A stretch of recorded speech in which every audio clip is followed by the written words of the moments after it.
I've been waiting for my dreams to turn into something I could believe in, and looking for that magic rainbow on the horizon. I couldn't see it until I let.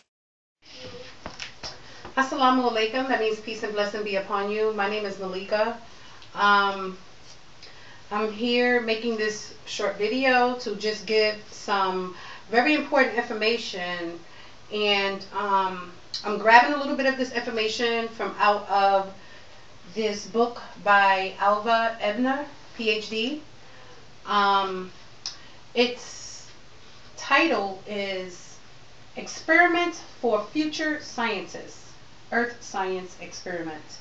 And the reason why I'm going to cover information in this book is because I am going to now make sure that my daughters in our homeschool group, we're going to make sure that they get all of the scientific the scientific knowledge that exists on the planet.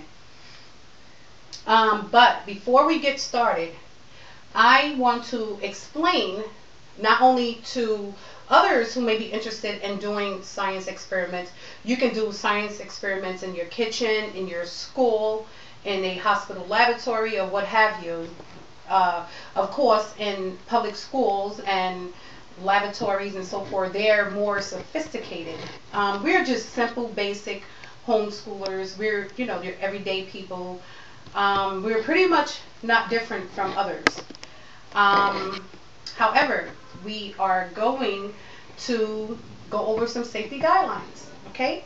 To ensure that if you do just simple little science experiments, it's so important for you to follow all the safety precautions that exist, because we want to ensure that we protect ourselves, right?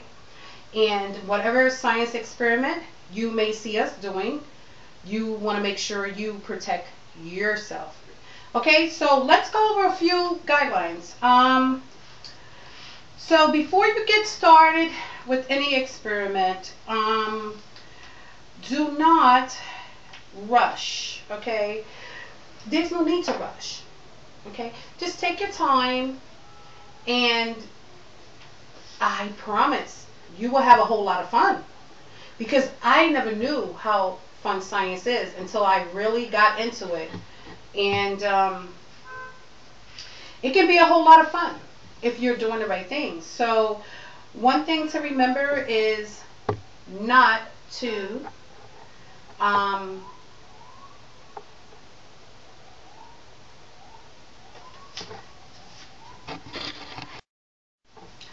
now, if you're under 18, never ever use laboratory equipment, chemicals, or even experimenting with foods. Like if we mix baking soda and vinegar, we can create an explosion, okay? Also with Mentos, it can create a large explosion if you're not careful, okay? Where you can get hurt.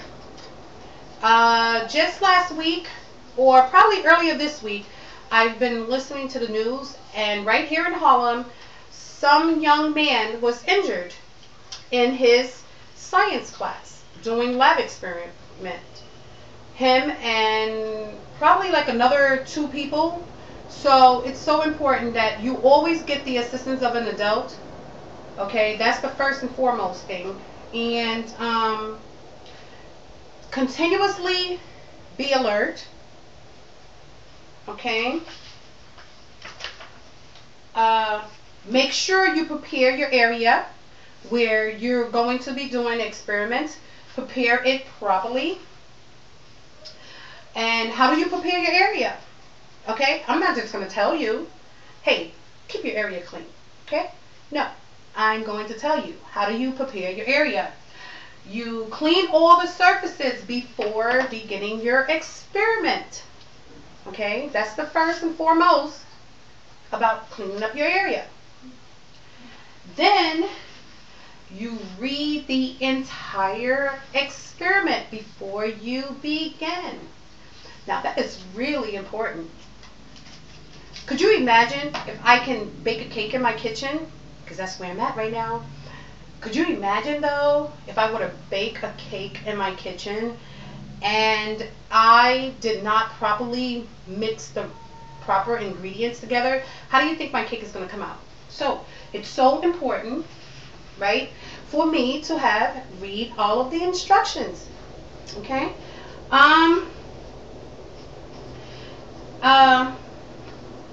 A very important third thing to remember when you are preparing the area is know the hazardousness of the experiment and always anticipate the danger, because there's dangers everywhere, right? I mean, I can walk out of my apartment and something can fall off the ceiling, right? I can walk down the street, God forbid. I never want all these horrible things to happen. In fact, I don't even want them to happen to you. Okay? So we always have to take precautions in everything we do. Okay? Now, another important thing to remember is to protect yourself. Okay? Follow the directions step by step. Okay? Make sure you are paying attention to each and every step. Okay? Another important factor when you're doing experiments is to make sure you are doing one experiment at a time. In other words, do not mix up two different experiments. Okay, say for example, if I am doing experiment to make dry ice, okay, I am not going to mix up my experiment with dry ice if I am, let's say, doing some sort of chemical mixture with something else. For example, if I want to build a motor, where is my little motor? Where are you, little motor? Okay, here we go. Right here. You probably can't see it, but that's okay, because you're going to get to see a whole lot more than what you're seeing now. I promise. Okay, here's a little motor.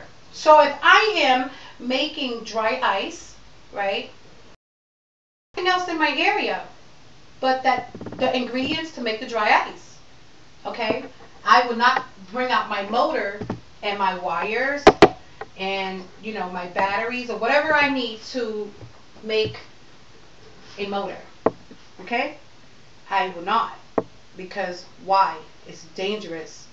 Don't ever mix up two experiments at one time.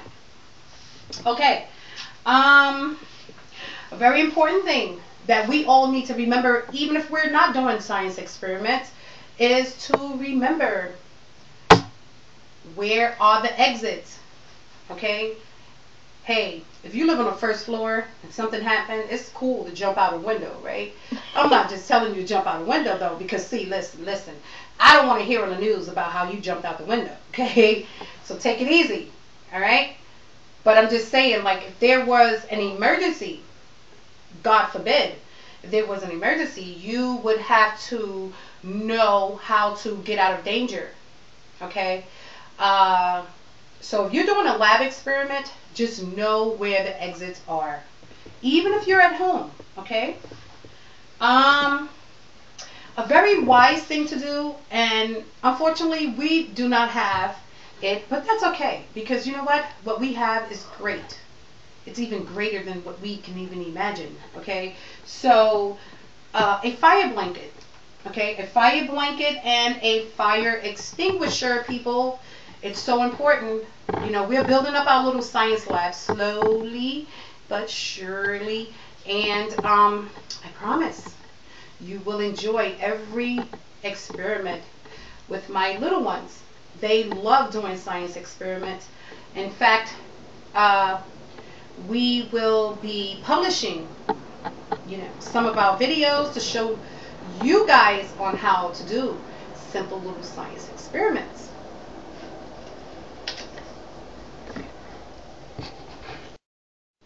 Another very important thing to remember is make sure you have good ventilation. Do not play around in your experimental areas. I mean, I have children, and my children are very, very disciplined. But when it comes to children playing, you know how it is. Because sometimes we adults, we play a little bit too much too. So it's very important to remember, do not play around when you're doing experiments. Do not wear open-toed shoes. Now, a person like me, I hate shoes. I don't know if any of you ever noticed me, but I hate shoes. And I'm always wearing these little cheap sandals. They're so cute. I feel so comfortable. Okay, but don't ever wear open-toed shoes in your science experiment, because we don't want your little toes to get messed up, huh? You're so cute. Okay? All right. Keep the floor very neat and dry. Okay? Clean up spills immediately.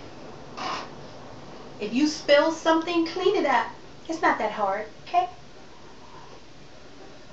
Did I spill water? Don't worry. I'm not going to clean that up. But you better clean it up. Don't you ever. Just kidding. I like to joke around. I like to be, I like to have a sense of humor. Because what are we living for? Are we living, to be so upset all the time and so serious? Oh, please. Take some. Okay. If glassware break, do not clean it up yourself. Ask for assistance from an adult. Okay? Tie your hair back. These little Keymars, they're so cute, aren't they? Thank you. Yeah. We shouldn't have dangling Keymars. Okay? Keymars are dangerous. Long hair is dangerous. Should I show you my hair? No, I'm not going to show you my hair. Relax. Okay.